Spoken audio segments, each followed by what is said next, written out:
হেমতাবাদে যুবককে হত্যার মামলায় 3 অভিযুক্তের যাবজ্জীবন সাজা হলো আজ। এক যুবককে গুলি করে নৃশংসভাবে খুনের অভিযোগে দোষী সাব্যস্ত করা হয়েছে 3 বন্ধুকে। 23 জন সাক্ষীর ভিত্তিতে রায়গঞ্জ জেলা আদালতের অ্যাডিশনাল ডিস্ট্রিক্ট সেশন জাজ কোর্টের বিচারক মধুমিতা রায় আজ এই সাজা শোনান। রায়গঞ্জ জেলা আদালতের সরকারি আইনজীবী অ্যাডিশনাল পিপি রানাউল হক বলেন, 2015 সালের 22 ডিসেম্বর তারিখে সানোয়ার জিলানি চৌধুরী ওরফে বিকি বয়স 18 নামে এক যুবককে খুন করা হয়েছিল। এই মোটর বাইকে 3 দুষ্কৃতী এসে পরপর গুলি করে খুন করে। সেখানেই রক্তাক্ত অবস্থায় লুকিয়ে পড়ে বিকি। সঙ্গে সঙ্গে তার ভাই খবর পেয়ে ঘটনাস্থলে গিয়ে রক্তাক্ত অবস্থায় হেমতাবাদ গ্রামীণ হাসপাতালে নিয়ে গেলে সেখান থেকে রায়গঞ্জ জেলা হাসপাতালে রেফার করে। তার অবস্থা আশঙ্কাজনক হওয়ায় শিলিগুড়ি মেডিকেল কলেজে নিয়ে যাওয়ার সময় রাস্তায় মৃত্যু হয়। এই ঘটনায় হেমতাবাদ থানায় শের খান, ষষ্ঠী দত্ত, কার্তিক পান্থের বিরুদ্ধে লিখিত অভিযোগ দায়ের হলে অভিযোগের ভিত্তিতে 3 জনকে গ্রেপ্তার করে। মৃতদের কাছ থেকে উদ্ধার করা হয় আগ্নেয়াস্ত্র, খোলে ব্যবহৃত মোটর বাইক সহ একাধিক সামগ্রী। অভিযোগের ভিত্তিতে অভিযুক্তদের গ্রেপ্তার করা হয়। তাদের বিরুদ্ধে ভারতীয় দণ্ডবিধির 302 ও অস্ত্র আইনে মামলা রুজু করে পুলিশ। এই ঘটনায় মোট 23 জন সাক্ষী দেয়। মৃতের ভাই শাহরিয়ার জিলানি চৌধুরীর সাক্ষ্য প্রমাণের উপর ভিত্তি করে এদিন অর্থাৎ শুক্রবার অভিযুক্তদের দোষী সাব্যস্ত করার পাশাপাশি যাবজ্জীবন কারাদণ্ডের নির্দেশ দেন। আপনার নাম এবং আপনি কি ইয়েতে আছেন? আমার নাম বাপ্পা সরকার, আমি ষষ্ঠীর উকিলবাবু আছি ডিফেন্সের। আমার এই কেসে ষষ্ঠীর এগেনস্টে যেগুলো সাক্ষী আসছে কোনো কিছু পাইনি ওর এগেনস্টে। ওকে আজকে আমরা যে অর্ডারটা দিয়েছে আমরা সেই অর্ডারে সন্তুষ্ট না। আমরা অ্যাপিলে যাব হাইকোর্টে। আমরা হাইকোর্টে 100% আমরা নির্দোষ খালাস করি। কেন মনে হচ্ছে আপনাদের ওরা নির্দোষ?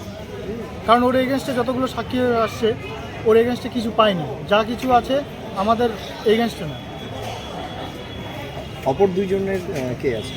অপর দুজনের জন্য উকিলবাবু আছেন, আশিসবাবু আছেন, আশিস সরকার সিনিয়র অ্যাডভোকেট।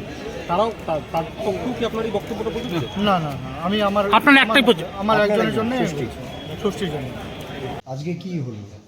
আজকে এডিজে সেকেন্ড কোর্টে মধুমিতা রায়ের এজলাসে আজকে 3 জনকে সেশনস 115/16 কেসে এই গত ইংরেজি 22/12/2015 তারিখে এই হেমতাবাদের সারোয়ার জিলানি চৌধুরী ওরফে বিকি মার্ডার হয়। সেই কেসে পুলিশ ইনভেস্টিগেশন শুরু করে। আইও ছিলেন এসআই গোপীনাথ রায়। উনি ইনভেস্টিগেশন শুরু করার পরে 3 জনকে অ্যারেস্ট করার পরে উইদিন পিরিয়ডে চার্জশিট হয়। চার্জশিট হওয়ার পরে 2016 সাল থেকে ট্রায়াল শুরু হয়। দীর্ঘ 23 জন সাক্ষী বয়ান শেষে আজকে প্ল্যানেট কোর্ট 3 জনকে যাবজ্জীবন 302 ধারার মধ্যে চার্জ ফ্রেম করে যাবজ্জীবন কারাদণ্ড দিয়েছে। মানে এই 2016 সাল থেকে এই যে 24 সাল এতদিন মানে দীর্ঘায়িত হলো কেন? দীর্ঘদিন ধরে ওই কোর্টে হাকিম ছিল না এবং যিনি এসেছিলেন তিনি একজন মিডলে এসেছিলেন, কোভিড পিরিয়ড চলছিল এবং দীর্ঘদিন ধরে জজ সাহেব ছিলেন না এবং একজন এসে রিসেন্টলি মারাও গেছেন ওখানে। এই জন্যই ডিলে হয়েছে।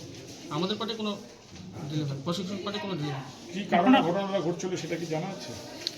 ঠিক কথা বলতে ওই তাদের কিছু পারিবারিক শত্রুতার কারণেই হয়তো এই ঘটনা ঘটেছে, ব্যক্তিগত কোনো শত্রুতা। হ্যাঁ, সিজ কি হয়েছে? সিজ তো অনেক কিছু হয়েছে, সে ফায়ার আর্মসগুলো সিজ হয়েছে এবং ওয়ারিং অ্যাপারেলস সব সিজ হয়েছে। লাইভ কনভেকশন হয়েছে বললো তো লাইভে। ক্ষতিকারক প্লাস্টিকের ক্যারিব্যাগ বর্জনের নির্দেশ দিয়েছে সরকার। চারিদিকে চলছে সচেতনতামূলক প্রচার কর্মসূচি। রায়গঞ্জেও তার ব্যতিক্রম নেই। ক্ষতিকারক প্লাস্টিক পরিবেশকে চরমভাবে দূষিত করছে। এর থেকে নিস্তার চাই। তাহলে উপায় কি? চিন্তা নেই, রায়গঞ্জে চলে এসেছে বিকল্প ব্যবস্থা। সবার জন্য সুখবর। পশ্চিমবঙ্গ সরকারের অনুমোদনে আগামী সপ্তাহ থেকেই শহরে তৈরি হতে চলেছে পরিবেশ বান্ধব দূষণমুক্ত বিভিন্ন ধরনের বায়ো ক্যারিব্যাগ, যা অবশ্যই পচনশীল। একেবারে সুলভে পেয়ে যাবেন আপনারা। আগ্রহী বিক্রেতা ও ডিলারশিপের জন্য অতি সত্বর যোগাযোগ করুন আমাদের সাথে। আমাদের ঠিকানা ইকো ক্যারি ইন্ডাস্ট্রিজ, জেলখানা মোড়, রায়গঞ্জ, উত্তর দিনাজপুর। আমাদের মোবাইল নম্বর 7001178352 অথবা 9434171272 অথবা 8250161082 অথবা 9800217806।